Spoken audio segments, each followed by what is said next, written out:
ಹನುಮಂತ ಅವರ ಅಜ್ಜ ಅವರು ಇಲ್ಲಿ ನಮಗೆ ಅವ್ರ ಮನೆ ಹತ್ತಿರ ಇದ್ದಾರೆ. ಅವರಿಗೆ ಮಾತಾಡ್ತಾ ಇದ್ದೀನಿ.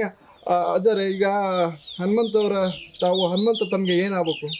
ನೋಡ್ರಿ, ನಮ್ಮ ಅಣ್ಣನ ಮಗಳು ಹನುಮಂತಪ್ಪರ ಅವ್ವ ಚೆಬ್ಬಿ ಆಕಿ ನಮ್ಮ ಹಳೆಯನೂ ಆಗ್ಬೇಕು, ಅವರಪ್ಪ ಪೂಜಾರಿ ಮೇಘಪ್ಪ. ಈಗ ಹನುಮಂತವರು ಇಡೀ ನಾಡು ತುಂಬಾ ಸಂಭ್ರಮಿಸಿದೆ. ಒಬ್ಬ ಹಳ್ಳಿ ಐದ ಕುರಿಕಾಯ ಒಬ್ಬ ಹುಡುಗ ಇಡೀ ಒಂದು ಬಿಗ್ ಬಾಸ್ ಅನ್ನೋ ಮಹಾಮನೆಯ ಕಾರ್ಯಕ್ರಮದಲ್ಲಿ ಇವತ್ತು ವಿಜಯಶಾಲಿಯಾಗಿ ತುಂಬಾ ಸಂತೋಷವನ್ನು ಆಗಿದೆ. ಇವತ್ತು ನಿಮ್ಗೆ ಏನ್ ಅನ್ಸುತ್ತೆ ನಿಮ್ಮ ಮೊಮ್ಮಗನ? ನೋಡ್ರಿ, ಹಳ್ಳಿ ಐದ ಅಂದ್ರಲ್ಲ, ಅವರಣ್ಣ ಮಾರ್ತಿ ಹೋಗಿದ್ದ. ಆ ಬಳಕ ಸರಿಗಮ ಪದನಿಸ ಇವ ಹನುಮಂತ ಹೋದ. ಹನುಮಂತ ಇದು 3ನೇ ಪಾಯಿಂಟಿಗೆ ನೋಡ್ರಿ. ಆದ್ರೆ ನಮ್ಮ ಊರು ಎಲ್ಲಿತ್ತು, ನಾವು ಎಲ್ಲಿದ್ವಿ, ನಾವು ರೊಜ್ಜಾರ್ ಎಲ್ಲಿದ್ವಿ, ನಮ್ಮ ತಂದೆ ತಾಯಿ ಎಲ್ಲಿದ್ರು ಅನ್ನೋದು ನಮಗೆ ಮರ್ತವೀಗ ನಾವು.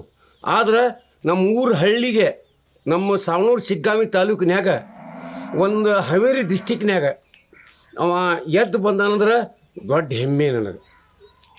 ಈಗ ಊರಲ್ಲಿ ಹೇಗಿದೆ? ಊರಲ್ಲಿ ಏನು ಅನಿಸ್ತಾ? ಊರಲ್ಲಿ ಎಲ್ಲ ವಾತಾವರಣ ಹನುಮಂತಂದ ಊರಿನ ನಿಮಗೆ ಏನು ಇನ್ನೊಂದು ಅವನ ಮುಂದಿನ ಒಂದು ಭವಿಷ್ಯಕ್ಕೆ ಮತ್ತೆ ನೀವೇನು ನಾವು ಬೆಂಬಲ ಹಾಕವಿ, ನಾವು ಹಾಕವಿ.